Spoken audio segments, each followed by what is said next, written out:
오늘 잠언 7장 말씀을 통해서 말씀을 깨닫는 지혜와 응답받는 기도의 은총이 우리에게 넘치게 될 줄로 믿습니다.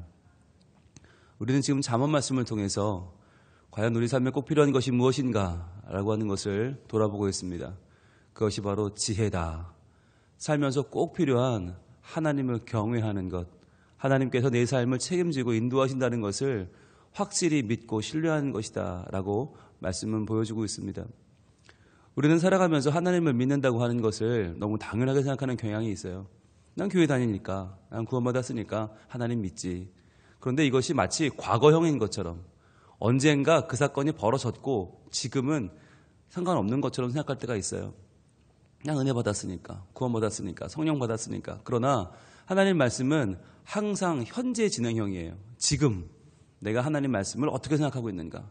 지금 나는 하나님 말씀에 얼마나 집중하는가? 지금 나는 그 말씀대로 살고 있는가? 라고 우리를 돌아보게 하는 거죠. 세상은 말합니다. 현실에 충실을 하라고. 현실이란, 세상이 말하는 현실은 뭐예요? 우리가 먹고 마시고 누리고 쾌락을 즐기며 살아가는 현재를 말합니다. 하나님, 그래, 그런 분이 있다고 치자. 그런데 그분은 언젠간 너를 지었고 또 언젠간 네가 죽으면 구원해 주겠지. 그러나 지금은 그분 손에 있지 않아. 그분은 너에게 관심이 없어. 그러니까 지금 너의 삶은 너의 것이야 라고 세상은 말해요. 너의 길을 가라. 요즘 말로 하면 욜로죠. 너는 한 번 뿌린 인생인데 왜 자꾸 하나님 말씀, 하나님의 뜻 그런 것을 얽매이려고 하느냐. 너의 뜻대로 살아라 라고 세상은 말합니다. 그런데 성경은 정반대의 말을 합니다. 네가 너답기 위해서 하나님을 의지하라는 것이에요. 네가 주어진 바 너의 모든 가능성을 발휘하고 너의 모든 가치를 구현하며 살기 위해서는 반드시 하나님 말씀을 네가 붙잡아야 된다라고 말하는 거예요. 여러분, 이게 정반대의 말이 지금 우리에게 두 가지 들려오고 있는 거예요. 어떤 말을 붙잡을 거냐? 세상이 말하는 네 기분대로 살아라, 네 마음대로 살아라, 네 뜻대로 해라, 네가 마음 가는 대로 걸어가라 라고 하는 걸음을 따를 것이냐? 아니면 하나님 말씀하시는 변치 않는 하나님의 말씀, 하나님의 지혜, 지금까지 모든 사람들이 그 말씀을 의지하여 어려움을 이겨내고 현실의 모든 문제를 넘어서 하나님의 은혜를 향해 나아갔던 그 말씀을 의지할 것이냐, 어디를 선택할 것이냐라고 우리는 지금 선택의 순간에 서 있는 거예요. 우리는 항상 그 선택의 순간에 서 있어요. 그런데 그때 중요한 건 어느 쪽에 우리의 마음을 두느냐는 거죠.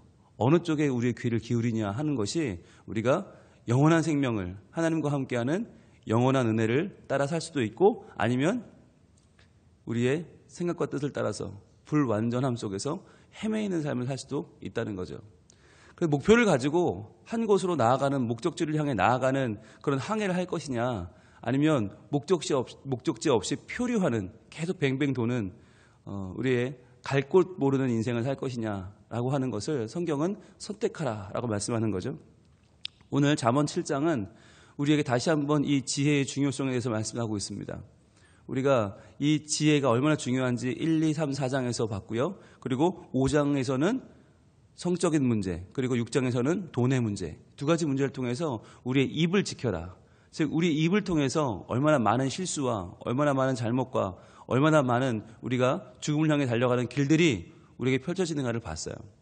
오늘 다시 한번 7장에서는 다시 한번 강조하시는 거예요. 이 지혜가 얼마나 중요한 건지 너희가 분명하게 알기를 바란다. 여러분, 강조하고 반복하는 이유가 있어요. 왜 그러죠? 중요하니까 계속해서 반복하고 계속해서 강조해요. 진리는 질린다라고 몇 번 말씀을 드렸어요. 진리는 질려요. 계속 반복돼요. 그런데 그 반복되는 것이 왜 반복되는가를 깨달으면 그 진리를 깨닫는 거예요. 그런데 그것이 반복되는 게 싫어서 에이 넘어가 라고 하면 진리를 놓치는 거예요. 보겠습니다. 7장 1절입니다. 내 아들아 내 말을 지키며 내 계명을 간직하라 이렇게 말씀하세요. 내 아들아 라고 하는 이야기는 사랑하는 아들에게 주는 아버지의 진심이죠. 아버지가 평소에는 말을 많이 하지 않지만 마음에 담아두고 있는 그 아버지의 깊은 마음, 그 진한 마음을 담아서 말하기를 내 아들아 라고 말하는 거죠. 자, 내 말을 지키며 내 계명을 간직하라. 여기서 말하는 내 말과 내 계명은 아버지의 것이 아니죠. 원래 누구의 것입니까? 하나님의 것이죠. 그러면 하나님의 말씀을 지켜라 라고 해야 되잖아요. 하나님의 계명을 지켜라, 간직하라. 그런데 이것이 내 말과 내 계명이라 하는 이유는 뭐라고 그랬어요? 우리가 이미 배웠습니다. 바로 하나님의 말씀을 아버지가 그 마음으로 믿고 삶으로 살아냈기 때문에 이제는 내 말이 되고 내 계명이 된 거죠.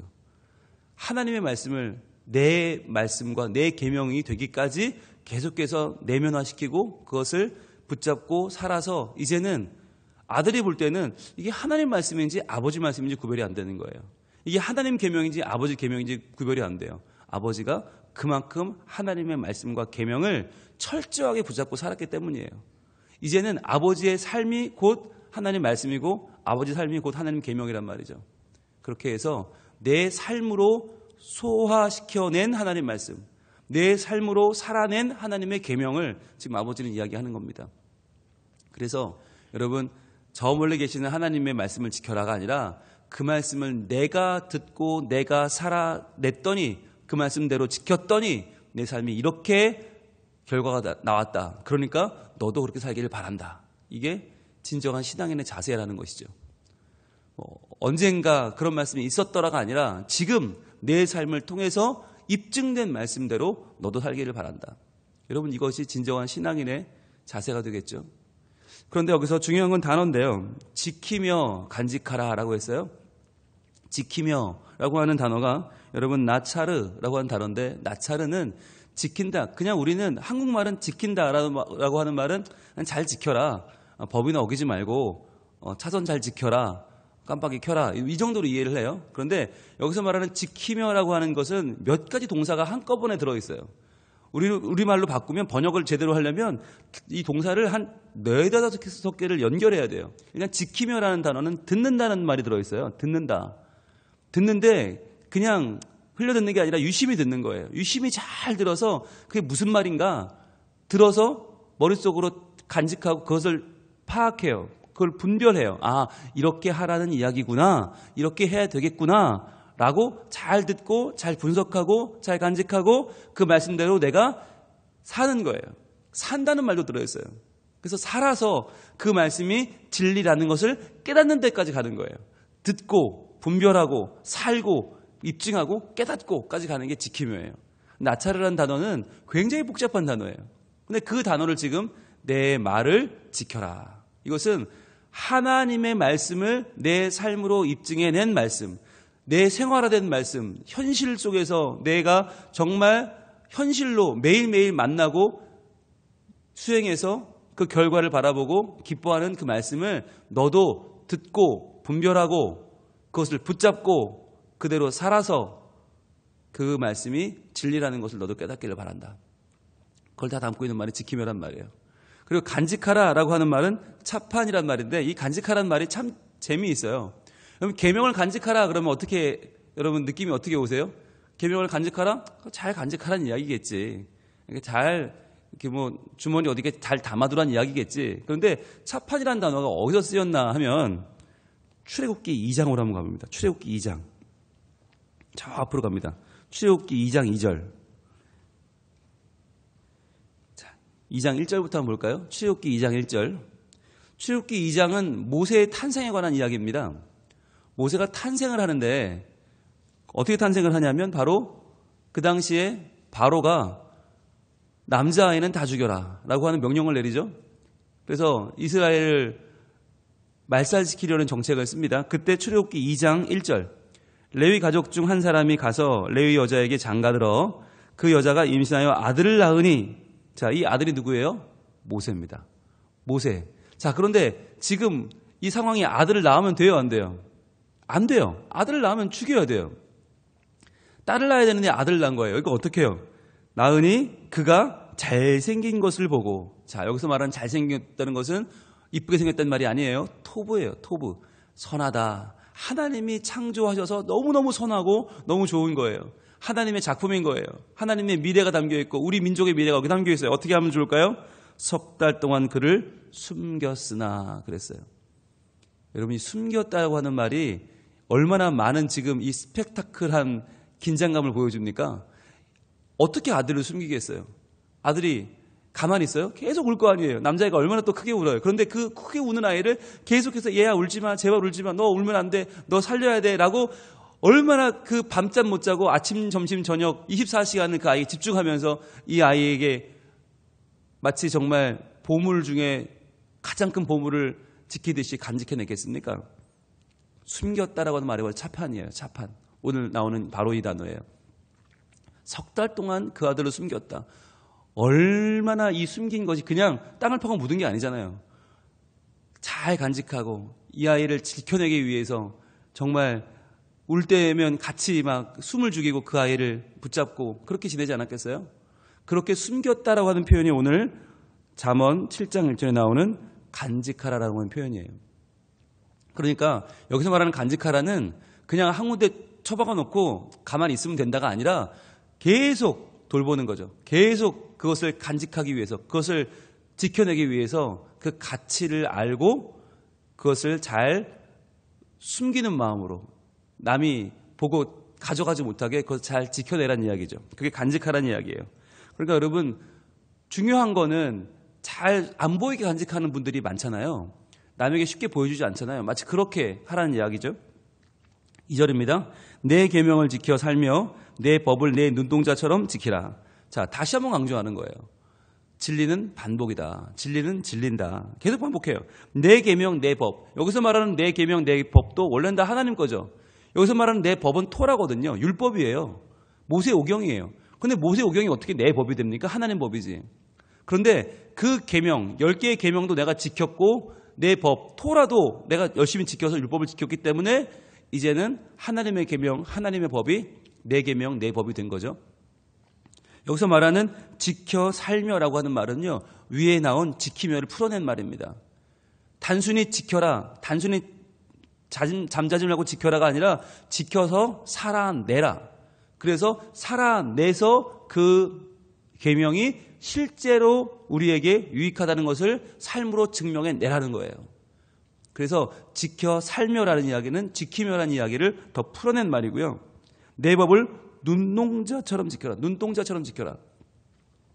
눈동자가 여러분 얼마나 소중합니까? 그죠?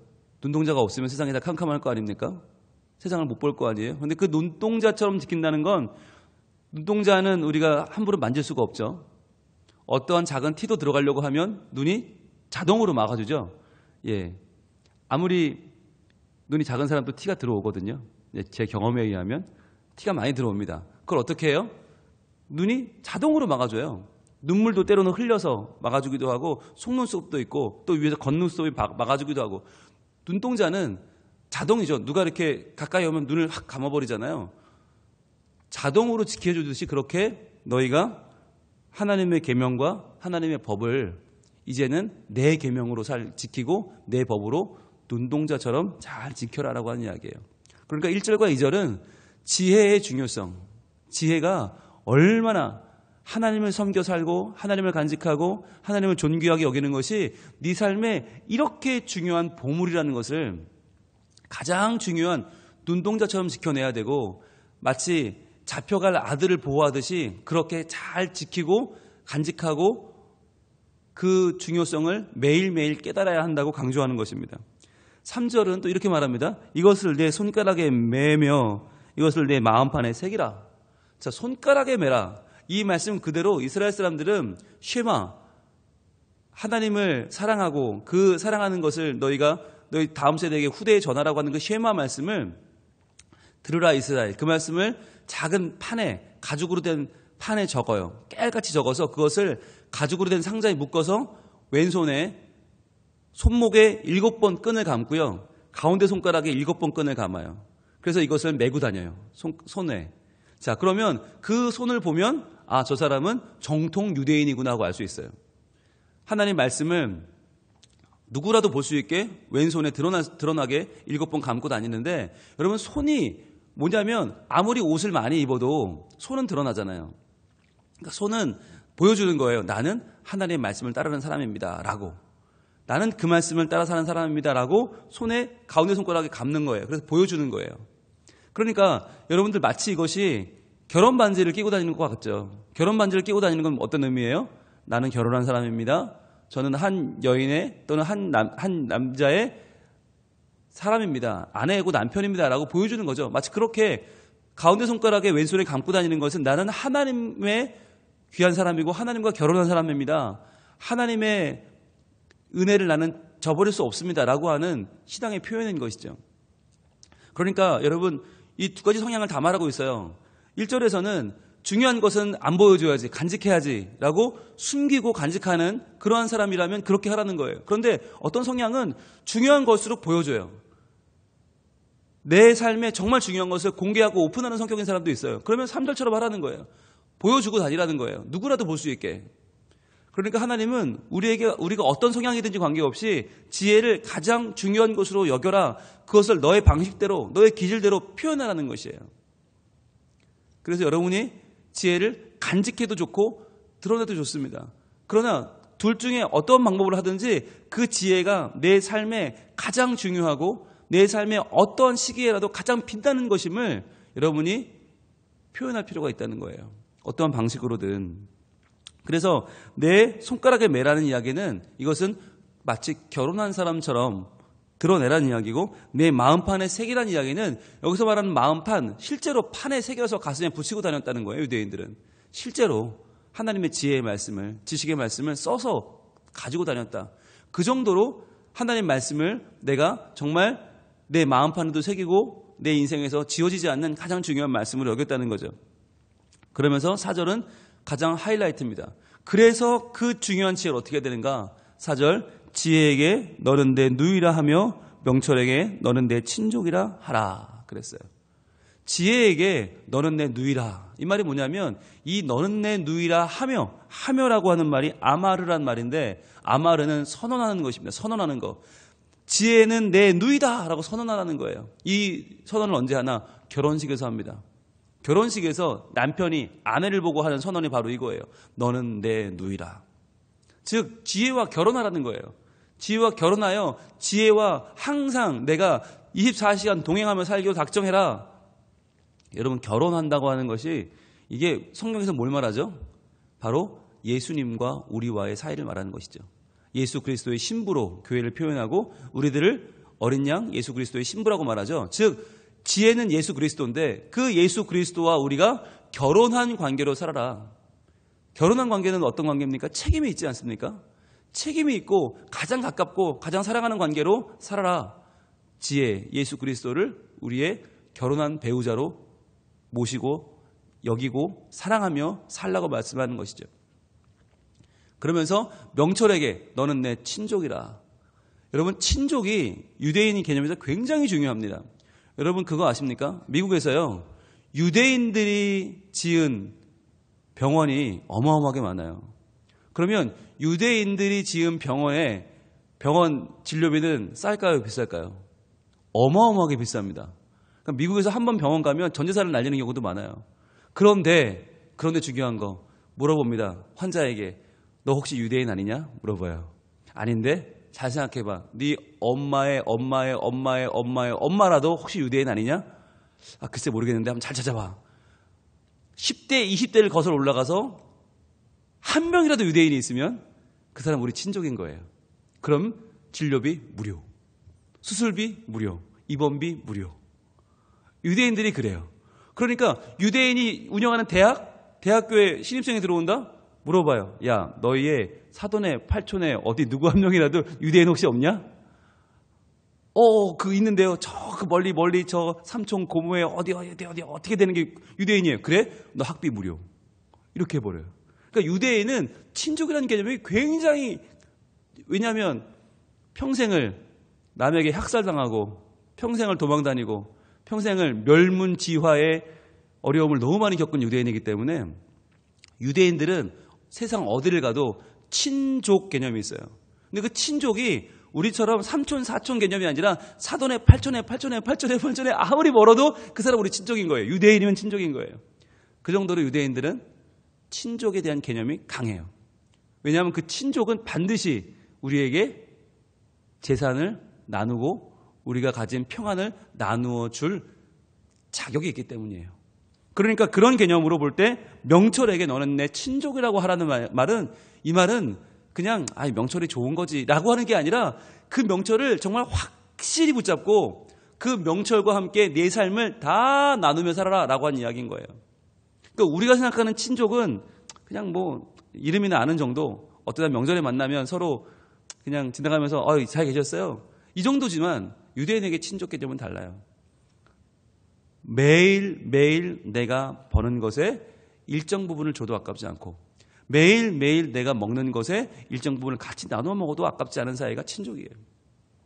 친족이 찾아오면 내 모든 전 재산을 털어서라도 대우를 해야 되는 것이, 접대를 해야 되는 것이 유대인의 문화예요.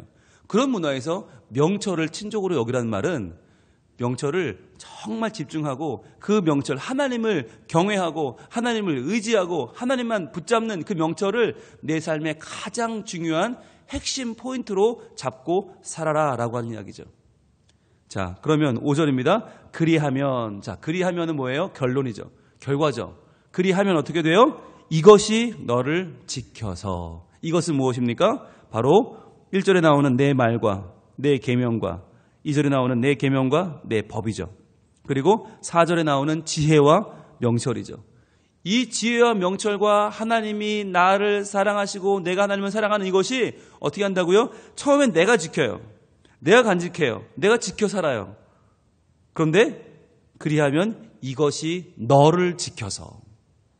이게 중요한 겁니다.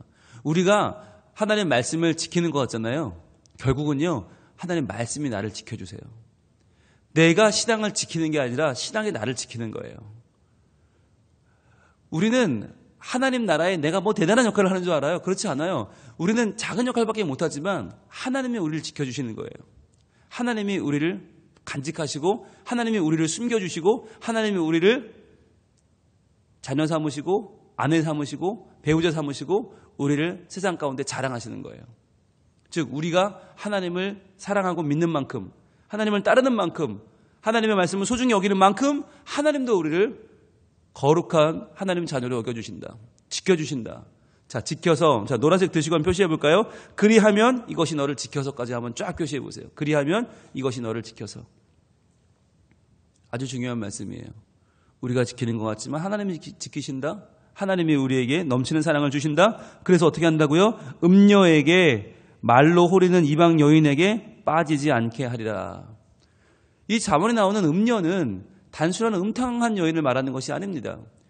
잠언에 나오는 음녀는 지혜에 반대되는 개념이에요.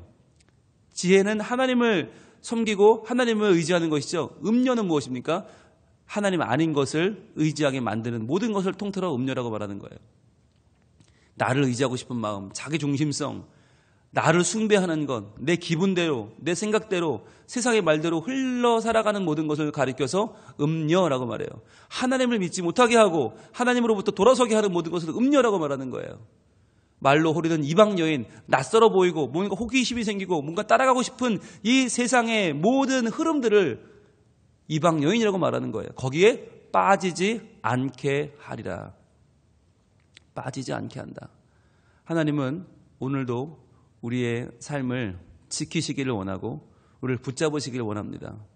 그런데 세상은요, 음녀와도 같아서 계속해서 우리를 말로 호리고 계속해서 우리를 하나님에게서 멀어지게 하려고 끄집어 내립니다.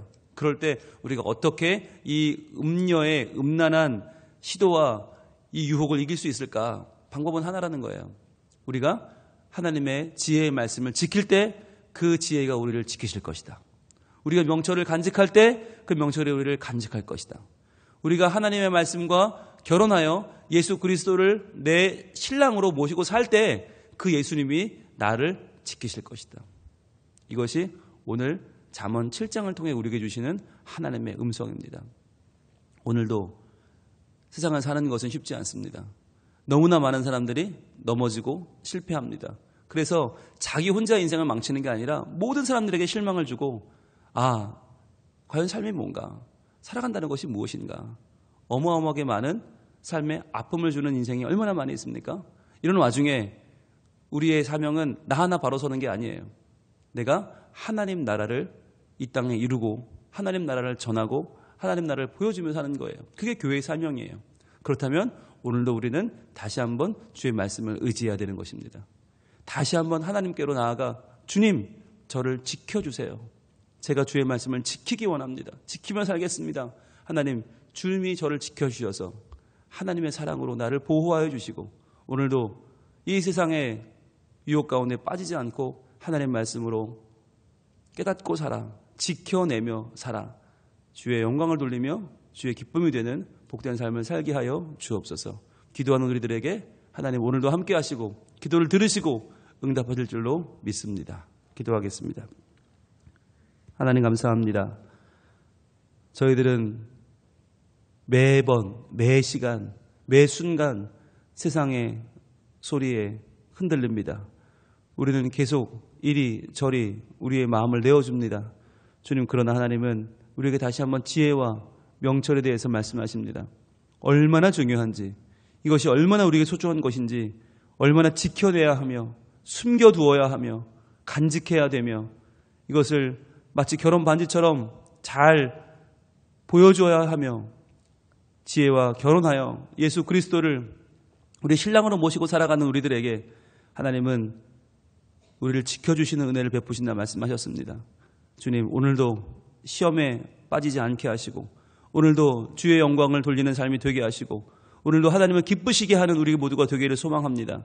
다시 한번 이 말씀대로 살아 말씀을 간직하며 눈동자처럼 이 말씀을 보호하는 저희들이 되게 하시고 지혜와 명철을 향해서 오늘도 전진해가는 복된 삶을 살게 하시며 그러한 우리를 보고 우리의 다음 세대들이 하나님을 온전히 만나는 온전한 믿음의 통로로 저희를 사용하여 주시옵소서.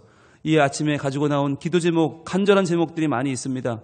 주여 다 들어주시고 응답하시고 주의 말씀 안에서 하나님의 은혜가 우리를 지켜내는 복된 하루가 되게 하여 주시옵소서. 예수님 이름으로 기도합니다. 아멘.